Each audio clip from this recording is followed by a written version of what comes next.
and entertainment responsible for perpetuating a rape culture? Yeah, I think the media is responsible for perpetuating a rape culture. And, you know, I mean, it's profitable for the people at the top who run the rape culture, you know, who run it, and, you know, they profit from it, and to say otherwise would be a big fat lie. But so, you know, they don't want any kind of power shifted away from the way they have it set up. They're in a very hierarchical manner with, you know, women's free labor at the bottom, largely slave labor, at the bottom of that big pyramid. You've been a Hollywood insider for so long, yet you've been vocal for so long. I mean, how challenging is it to see your colleagues across Hollywood lacking for the Obama administration when they have so much power and influence that they could single-handedly shape the dialogue when so many people are watching them? Well, I think that, you know, this is a culture of fear, and nobody's more afraid than people in Hollywood. They're afraid that they'll drop out of the top, you know.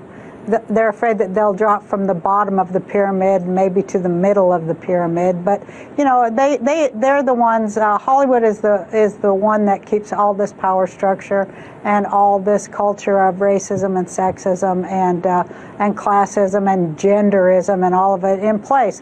They continually feed it, and they make a lot of money doing it, and they do it at the behest of their masters who run everything. So, you know, they're not going to get brave enough to do that. I mean, I think that there aren't many of us who are brave enough to do that. And I'm just, you know, I'm lucky that I can do it, and I feel that I do it on behalf of many people in Hollywood too.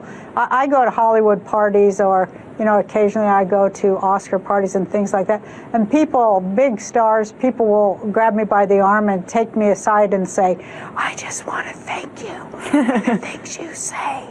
And it blows my mind, but that's the culture. It's a culture of fear for sure.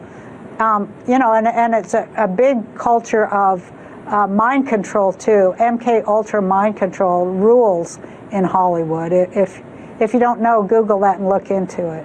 Well, we've talked about Operation Mockingbird, MK Ultra mind control stuff from, I mean, this goes back decades and decades. But Roseanne, I mean, do you know people have been blacklisted? I mean, is it just kind of a self-censorship in Hollywood, or do people actually get edged out if they are too much against the grain?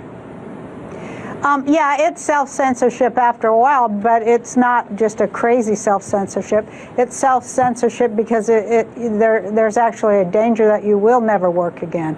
And people know it. Everybody has friends that it happened to, that maybe you said too much, or maybe you were too vocal on unpopular issues. And it's funny because it doesn't matter if 2 years later, I find this a lot, that 2 years later those unpopular issues become very mainstream.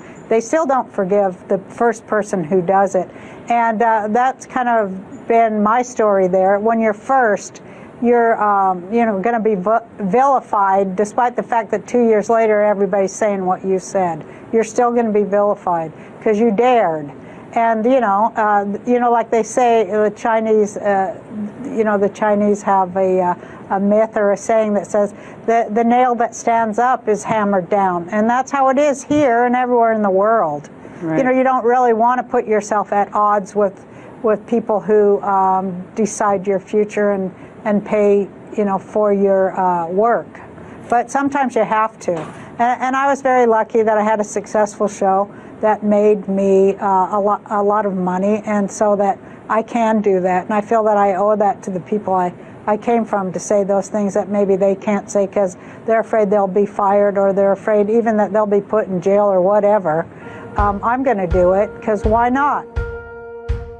I know that you were also a supporter of Occupy Wall Street, which unfortunately was violently suppressed by militarized police forces all across the country. And Roseanne, I tell people that everything we do every day is political. I mean, every action we take is a vote, essentially. Any more words of advice you can give to people who are watching this and saying, you know, there's nothing that can be done and we don't have a voice? Well, I'd say that's not true. There's so much that can be done, and don't stop now, because we've put a crack in it.